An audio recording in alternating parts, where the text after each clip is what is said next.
اللہ الرحمن الرحیم نحمدہ ونصلی علی رسولہ الکریم۔ حکمت اور فہم پر بحث ہو رہی تھی تو تفسیر جنان جلد سیوم اور چہارم سے اہم مواد جو حکمت اور فہم کیا ہے اس پر مبنی قرآن کا آخری جو آیات ہے وَرَضَيْتُ لَكُمُ الْإِسْلَامُ دِينًا، یہ آیات عرفہ کے دن، جمعہ کے دن، عصر کے وقت عرفات کے میدان میں نازل ہوا۔ اس کے بعد نبی پاک صلی اللہ علیہ وآلہ وسلم 82 دن دنیا میں رہے، صرف 82 دن۔ قرآن کا آغاز وحی کی جبل نور کی چوٹی پر غار حرا میں ہوا اور قرآن کا خاتمہ عرفات کے میدان میں۔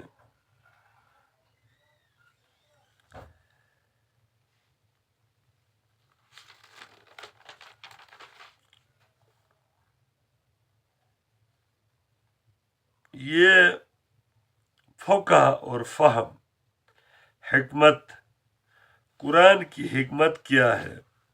پہلے بھی ہم نے حکمت پر گفتگو کی تھی۔ یہ حکمت روح کی غذا خوشی ہے، خوشی نیکی سے حاصل ہوتی ہے۔ نیکی کرو گے تو خوشی حاصل ہوگی، اور شکر کرنا سب سے بڑی نیکی ہے۔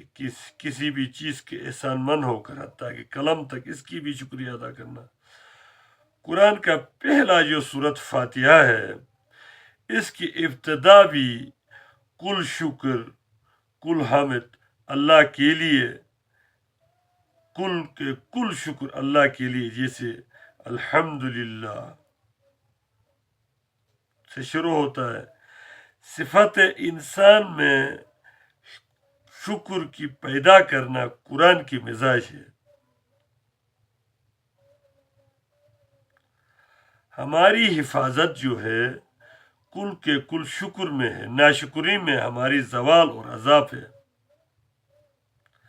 ناشکر کبھی بھی فہم اور حکمت سے متصف نہیں ہو سکتا۔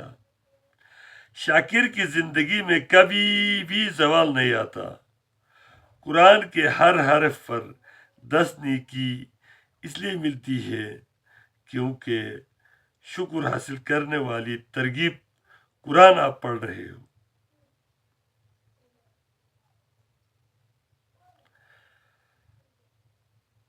نماز شکر کی سرگرمی ہے، جس میں قرآن پڑھ کر کیفیت شکر کا دل پر نزول کیا جاتا ہے اور ذلت سے نجات حاصل ہوتا ہے۔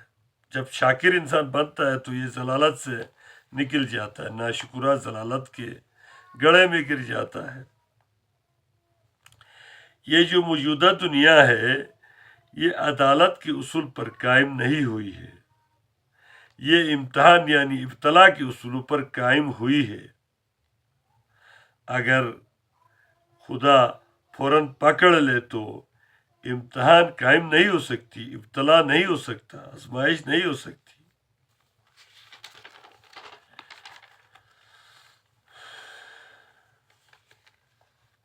اس دنیا میں جو کچھ اللہ کی طرف سے پیش آتا ہے اس میں بھی انسان کے باطن کی تمہید پیش نظر ہوتی ہے۔ اللہ نے واضح بتایا ہے کہ ظاہر باطن کی پاکیزگی کے بغیر کوئی شخص میرے جنت میں داخل نہیں ہو سکتا۔ اس کے لیے اللہ کی طرف سے اور اپنی طرف سے بھی تزکیہ ہو، یہ ضروری ہے۔ جب آدم علیہ السلام اور حوا نے چکھا، اس سے کیا مطلب ہے؟ آیات قرآن میں اشارہ ہوتا ہے کہ آدم و حوا نے چکھا سے مراد ہم بستری پر آمادہ ہو گئے۔ بدت لہما سوآتہما، دونوں کی شرمگاہیں ظاہر ہو گئے. سورہ اعراف آیت نمبر 22 کا جز میں بیان کر رہا ہوں. دوسری جگہ میں شجر خلد ہمیشگی کا درخت ہے تو مرد عورت کا ملاپ مراد ہے. سورہ اعراف آیت نمبر 26 میں تشریح ہے کہ اچھی لباس پہننے کی توفیق ہوتے ہوئے ادنا لباس پہننے کو اللہ پسند نہیں کرتا.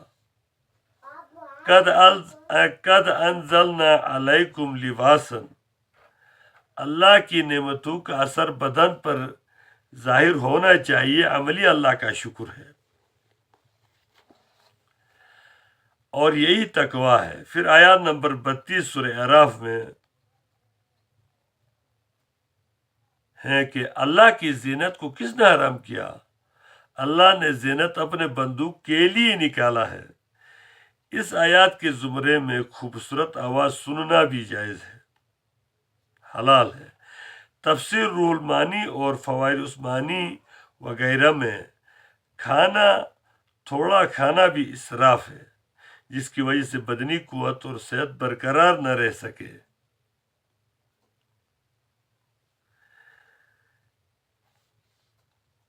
تکبر لوگوں کو حقیر سمجھنے کا نام ہے اور حق ٹھکرا دینا ہے. تجمل اللہ کو پسند ہے، تکبر نہیں ہے. تجمل اختیار کرنا. سورہ ملک میں لو کننا نسمع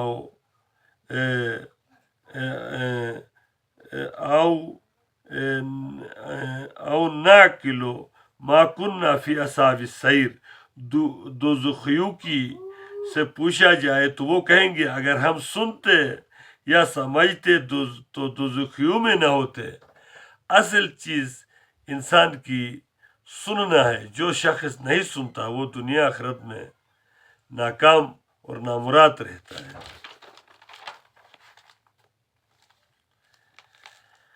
داتا گنج بخش کشف المحجوب صفحہ نمبر 14 میں لکھتے ہیں کہ اپنے آپ کو مخاطب کر کے، اے علی حجوری، تجھے لوگ گنج بخش کہتے، حالانکہ تیرے پاس دانہ تک نہیں ہے.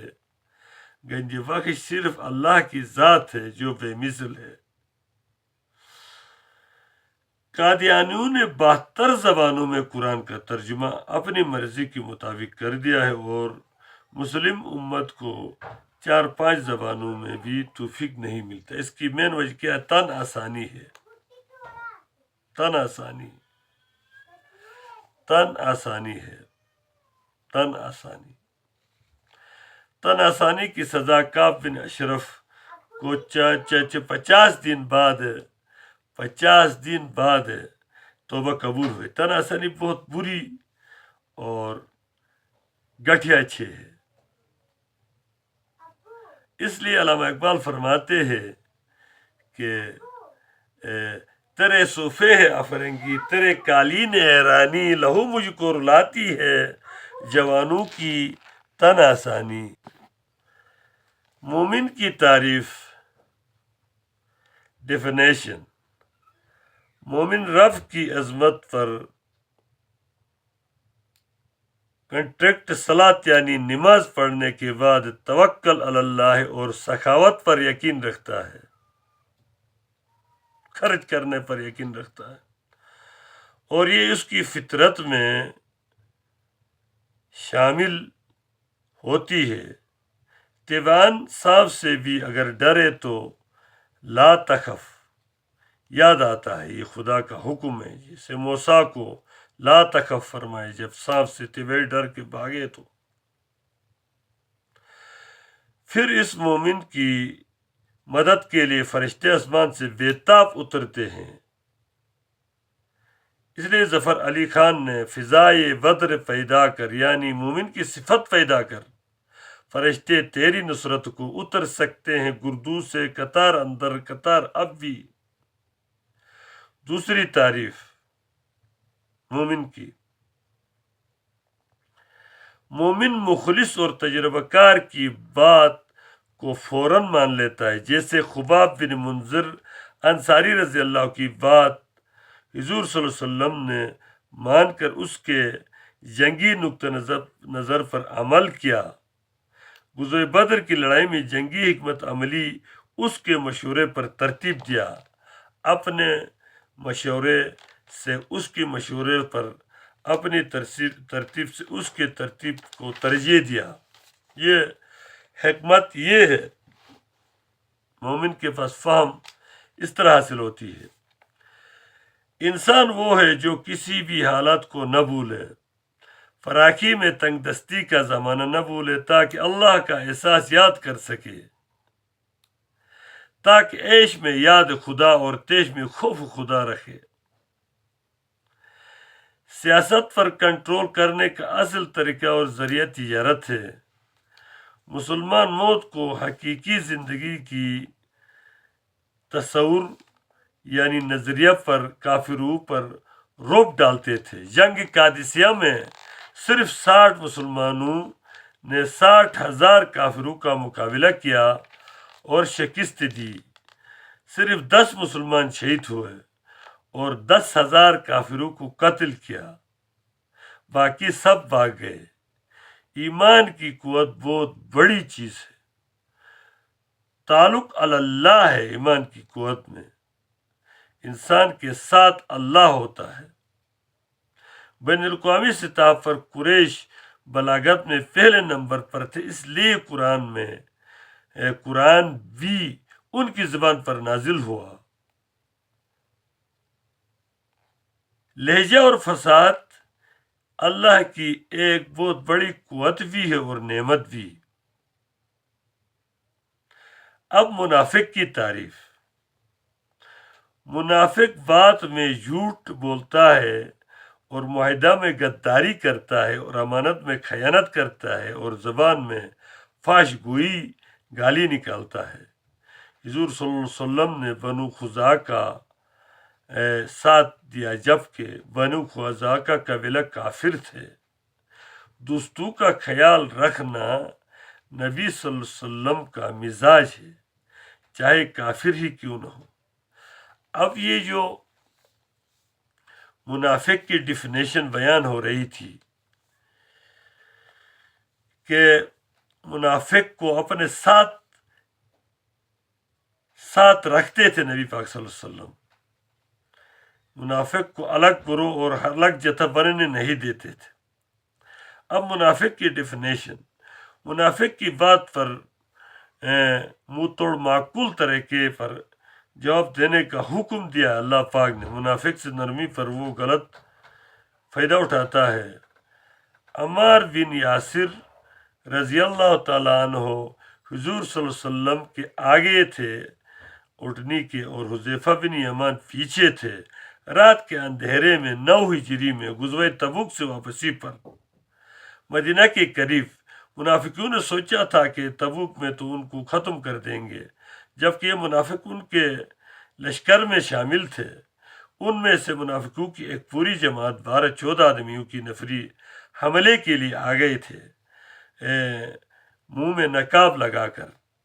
تو عمار بن یاسر رضی اللہ عنہ آگے تھے، اس نے تلوار لے کر چنگاڑ کر حملے کے لیے آگے بڑھے تو سب بھاگ گئے اور سب کو بھگایا۔ حذیفہ رضی اللہ تعالیٰ عنہ کے ساتھ ان کی دفاع میں ادھر ہی رہے تاکہ دوسری طرف سے حملہ نہ کرے۔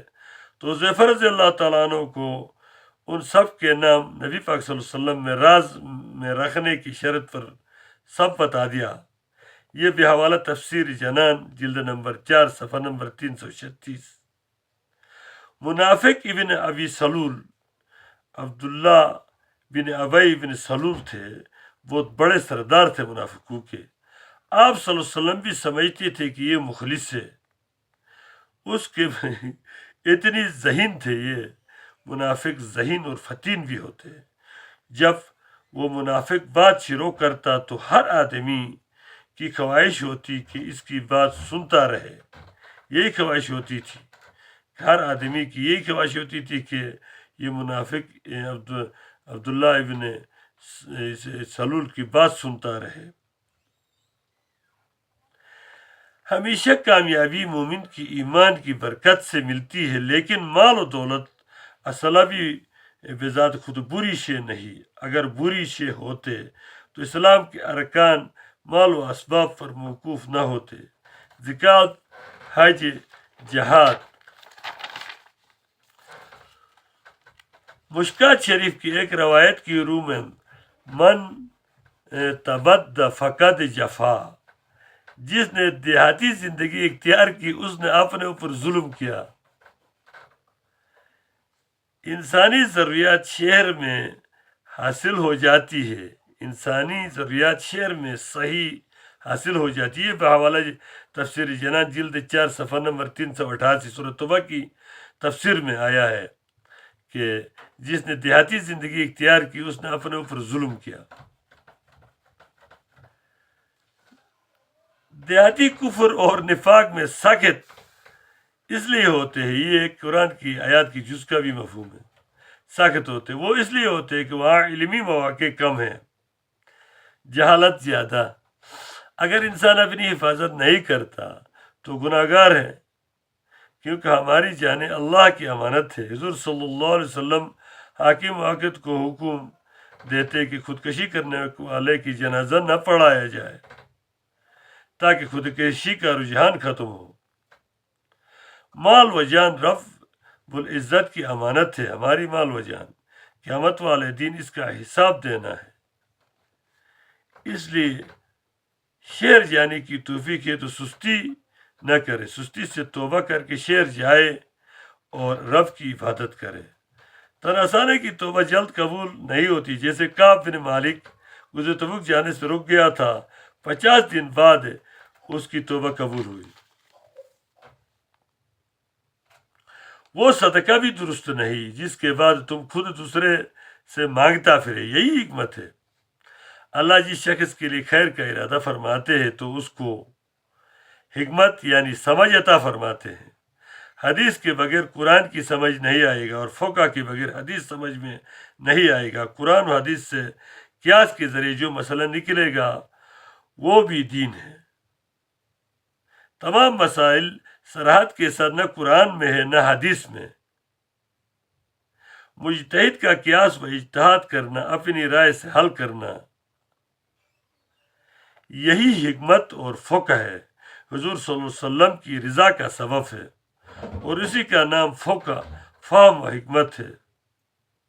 تمام ائمہ فقاہت کے قائل ہیں قرآن و حدیث کے ساتھ عقل بہت بلند چیز ہے، ختم شدہ تاریخ آج نیا سال 1 جنوری 2026۔ والسلام۔